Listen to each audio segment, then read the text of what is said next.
और दोस्तों बताओ, कोई दिक्कत है तो कमेंट सेक्शन में बताओ। कोई दिक्कत नहीं है यार, बस एक ही शिकायत है, कोरोना फैलने का शिकायत है। साला एक बार फैला, फिर ख़त्म हुआ, फिर और फैल रहा है। इसको कैसे ख़त्म किया जाए? भैया आज मैं तुम्हें कारण बताऊंगा कि बीमारी फैलता कैसे है यार। अगर तुम इस कारण को जान लोगे तो इस कारण को हटा दोगे, और जब ये कारण खत्म हो जाएगा तब फिर बीमारी फैलने का तो सवाल ही नहीं उठता। तो चलो आज हम लोग जानते हैं कि ये बीमारी फैल कैसे जाता है।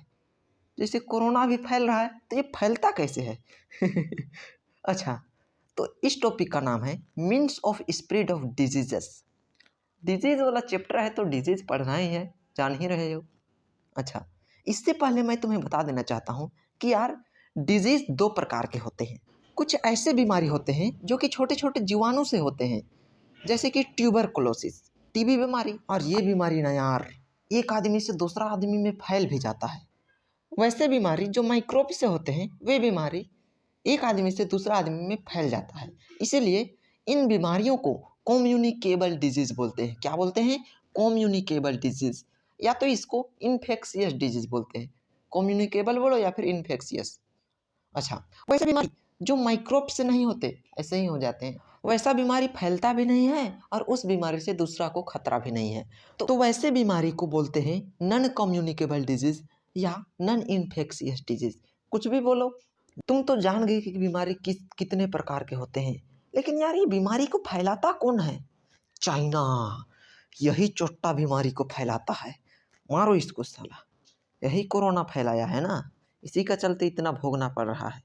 अपने हुई हुई में मज़ा मार रहा है और इधर हम लोग को दिक्कत करवा रहा है। यार ये मजाक था। बीमारी फैलने का सबसे पहला मीडियम है थ्रू एयर। हवा के द्वारा बीमारी फैलता है। कैसे? जैसे मान लो एक आदमी है, उसको टीबी है, वो खांस दिया तो उसका फेफड़ा में जो टीबी का बैक्टीरिया है वो बाहर हवा में आ गया। अब वो बैक्टीरिया हवा में आ गया, वो अब हवा में तैर रहा है। अब उसके सामने कोई एक स्वस्थ आदमी गया, कहा यार कैसा तब हाल चाल बताओ, एक काम करो, लो थोड़ा सा पानी पी लो। ये तो उसको पानी दे दिया लेकिन बदले में इसको बैक्टीरिया दे दिया। अब इसको भी टीबी हो जाएगा। तो हवा में ऐसा ही, जिसको इन्फेक्शन है वो खांस दिया तो हवा में आ जाएगा, फिर वो हवा को जो भी सांस लेगा उसके शरीर में वो बैक्टीरिया चल जाएगा और फिर इससे फैल जाएगा बीमारी और उसको भी बीमारी हो जाएगा। तो इस टाइप का बीमारी से बचना कैसे है यार? देखो भैया, ऐसा जगह में मत जाओ जहाँ पर बहुत ज़्यादा भीड़ भाड़ हो, क्योंकि वहाँ पर क्या पता कौन कब खांस दे। और ऐसा घर में मत रहो जहाँ ना वेंटिलेटर है ना खिड़की है, कहीं से हवा घुसता ही नहीं, बस आदमी का घुसने के लिए छोटा सा दरवाजा है। तो ऐसा में कैसे काम चलेगा यार? कोई आदमी मान लो बीमारी है उसको और वो खांस दिया, अब उसका बैक्टीरिया वहीं घर में तैरते रहेगा। खिड़की उड़की होता तो हवा चलता तो बैक्टीरिया उक्टीरिया भाग जाता खिड़की उड़की से, वेंटिलेटर से। लेकिन ऐसा में कहाँ भागेगा? इसलिए वैसा घर में रहो जहाँ पर खिड़की हो, वेंटिलेटर हो। बीमारी को फैलाने वाला अगला मीडियम है वाटर। पानी से भी बीमारी फैलता है। जैसे कि मान लो कोई कुआं है, अब कुआं में बहुत सारा जीव रहता है, तो उसमें से एक जीव ऐसा होता है ना यार, वो अगर कुआं में लेट्रिन कर दिया तो कोलेरा बैक्टीरिया उसमें हो जाता है। अब कोई आदमी उस कुआं से पानी निकाल के पिएगा तो वो कोलेरा बैक्टीरिया उसके पेट में चल जाएगा ना। ऐसा ही होता है और इससे आदमी को कोलेरा पकड़ देता है, पता नहीं चलता है कि कैसे उसको बीमारी धर दिया। अरे यार, इसीलिए बोला जाता है कि कहीं से भी पानी लाओ ना तो थोड़ा सा गर्म कर लो, उसके बाद पिया करो। गर्म करोगे तो टेम्परेचर बढ़ेगा और टेम्परेचर से वो कोलेरा बैक्टीरिया मरेगा, उसके बाद सब लाश वाश सब लेट्रिन पेशाब के द्वारा पेट से बाहर निकल जाएगा। क्या दिक्कत है यार? मैंने तो एग्जाम्पल देना भूल ही गया।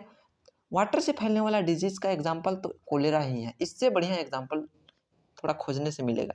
अच्छा, एयर से फैलने वाला डिजीज़ का एग्जाम्पल बहुत सारा है यार, कॉमन कोल्ड, निमोनिया, ट्यूबरकुलोसिस, बस हो गया। अब आगे देखते हैं इसके अलावा क्या क्या मीडियम है जिससे बीमारी फैल जाता है। तो भैया अगला मीडियम है सेक्सुअली कॉन्टैक्ट। अगर कोई दो प्राणी सेक्सुअली कॉन्टैक्ट हैं, मतलब यार देखो कोई दो आदमी है, एक बंदा है और एक बंदी है, उन दोनों का शादी हो गया। अब यार उसमें से एक बंदा है ना, उसको एक बीमारी है, मान लो एड्स है। अब कुछ दिन के बाद वो बंदी को भी एड्स बीमारी हो जाएगा, क्योंकि वे लोग सेक्सुअली कॉन्टैक्ट हैं। सेक्सुअली कॉन्टैक्ट डिजीज़ का एग्जाम्पल है एड्स, हेपेटाइटिस बी, साइफिलिस। और यार मैं बता देना चाहता हूँ कि ये सब जो बीमारी है ना, ये बहुत खतरनाक होते हैं। कैसे खतरनाक होते हैं भैया? ये करने तो कुछ नहीं करते हैं, लेकिन हमारा इम्यून सिस्टम को बर्बाद कर देते हैं। एड्स, हेपेटाइटिस, साइफिलिस, इस सब में से कोई भी बीमारी किसी आदमी को हो गया ना, तो कोई दूसरा बीमारी उसको आराम से पकड़ लेगा। मतलब नहीं समझे यार? देखो, हमारे शरीर में कोई भी बीमारी आता है ना, तो उससे हमारा शरीर का WBC लड़ता है और उसको लड़ लड़ के भगा देता है। लेकिन ये जो बीमारी है ना, एड्स और हेपेटाइटिस, ये सब हमारा WBC को ही ख़त्म कर देता है। अब दूसरा कोई भी बीमारी आएगा तो उससे लड़ेगा कौन? इसलिए ये सब बीमारी बहुत खतरनाक होता है यार। दुश्मन को भी ऐसा बीमारी ना हो।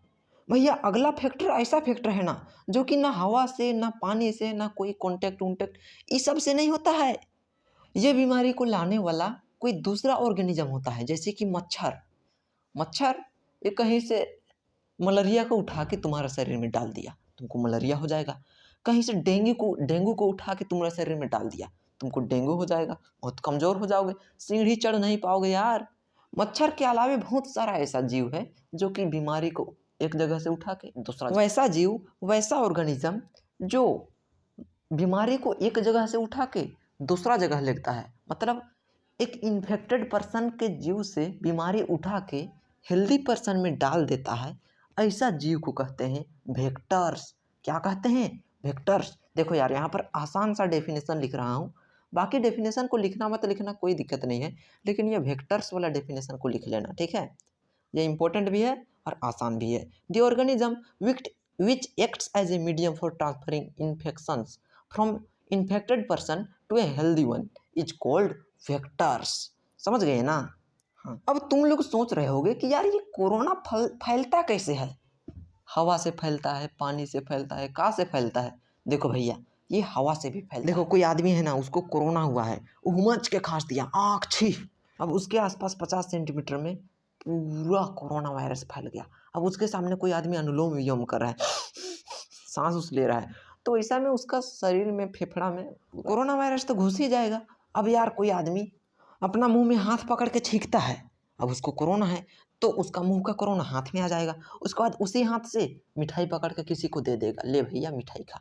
अब यार वो मिठाई में भी कोरोना हो गया था, अब वो आदमी मिठाई खाएगा तो उसको भी कोरोना हो जाएगा। तो ऐसा से भी कोरोना फैलता है। अभी मैंने 2 मीडियम के बारे में बताया, एक तो एयर टू एयर, अगर नज़दीक, ज़्यादा नज़दीक है तो हवा से फैल जाएगा, नहीं तो फिर मिठाई उठाई से फैल जाएगा। कुछ महानुभाव के दिमाग में एक क्वेश्चन आ रहा होगा कि यार माइक्रोब्स हमारे शरीर में घुसता है, उसके बाद वो करता क्या है, कहाँ अटैक करता है?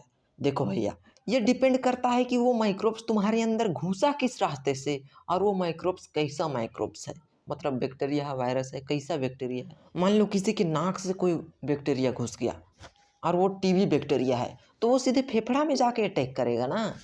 हाँ, किसी का मुंह से कोई बैक्टीरिया घुस गया, वायरस घुस गया, तो एलिमेंट्री कैनाल में जाके कुछ अपना प्रभाव दिखाएगा। अगर वो लीवर खाने वाला रहेगा तो लीवर को प्रभाव करेगा, अगर वो टाइफाइड वाला माइक्रोब्स है तब तो वो स्मॉल इंटेस्टाइन में जाके अपना हार्म करेगा।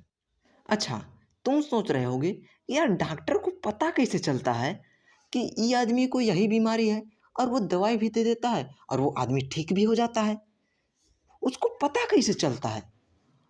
तो चलो इसका भी जवाब दे देता हूँ। देखो, जो डॉक्टर होता है ना, वो साइन और सिम्टम्स को देख के तुमको दवाई देता है। यार क्या क्या वर्ड बोल दिए, साइन और सिम्टम्स, ये क्या होता है यार? इस चैप्टर का स्टार्टिंग में ही मैं तुम्हें साइन और सिम्टम्स के बारे में बताया था। चलो कमेंट करके बताओ क्या होता है। जो सबसे पहले कमेंट करेगा उसका कमेंट को मैं पिन करूँगा। सिंपल सा डेफिनेशन है, डेफिनेशन नहीं बोलो, तुम सीधे इसका डिफरेंस बताना, ठीक है? देखो, डॉक्टर जो होता है ना यार, वो पेशेंट को ध्यान से देखता है, पेशेंट क्या कर रहा है। अगर वो खाँव खाँव खाँस रहा है ना, तो वो समझ जाता है कि इसका लंग्स में प्रॉब्लम है।